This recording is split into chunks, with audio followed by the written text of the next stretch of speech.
அமெரிக்காவால் தற்போது நாடு கடத்தப்பட்டு சிறைபிடிக்கப்பட்டுள்ள வெனிசுலா அதிபர் நிக்கோலஸ் மதுரோ யார்? அவரை அமெரிக்கா தொடர்ந்து குறிவைப்பதன் பின்னணி காரணம் என்ன? இப்போது பார்க்கலாம்.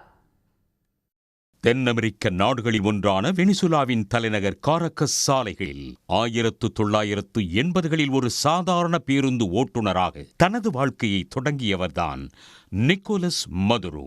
தனது கடின உழைப்பாலும் உரிமைக்காக குரல் கொடுக்கும் தனது இயல்பாலும் தொழிற்சங்க தலைவராக உருவெடுத்தார் நிக்கோலஸ் மதுரோ. பின்னர் அரசியலுக்குள் நுழைந்த மதுரோ வெனிசுலாவின் இராணுவ தளபதியாக இருந்த அதிபராக உயர்ந்த ஹியூகோ சாவஸின் உற்ற நண்பராக மாறினார். 1999 ஆண்டு முதல் 2013 ஆண்டு வரை அதிபராக இருந்த ஹியூகோ சாவஸின் ஆட்சியில் 2006 ஆண்டு முதல் 2012 ஆண்டு வரை வெளியுறவுத்துறை அமைச்சராகவும் 2012-13 ஆண்டுகளில் துணை அதிபராகவும் பதவி வகித்தார். மதுரோதான் தனது அரசியல் வாரிசு என்று இறக்கும் தருவாயில் அப்போதைய அதிபர் ஹியூகோ சாவஸ் அறிவித்ததை தொடர்ந்து அந்த ஆண்டு நடத்தப்பட்ட பொதுத் தேர்தலில் அபார வெற்றி பெற்று அதிபரானார். United Socialist Party of Venezuela கட்சியின் தலைவரான நிக்கோலஸ் மதுரோ. சோசலிச சித்தாந்தத்தாலும் அமெரிக்க எதிர்ப்பாலும் அதிக எதிரிகளை மதுரோ சம்பாதித்தார். அதன் வெளிப்பாடாகவே இவர் மீது அமெரிக்கா உள்ளிட்ட நாடுகள் தேர்தல் மோசடி உள்ளிட்ட புகார்களை கூறின.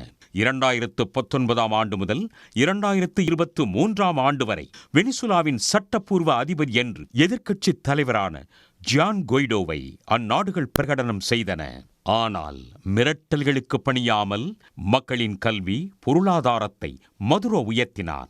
ரஷ்யா, சீனா, கியூபாவுடன் கைகோர்த்துக் கொண்டு தனது நாட்டின் எண்ணெய் வளத்தையும் கனிம வளத்தையும் தொடர்ந்து காத்து வரும் மதுரோவை ஒழித்து கட்ட நினைத்த அமெரிக்கா போதைப் பொருள் கடத்தல் குற்றச்சாட்டை தொடர்ந்து முன்வைக்கிறது.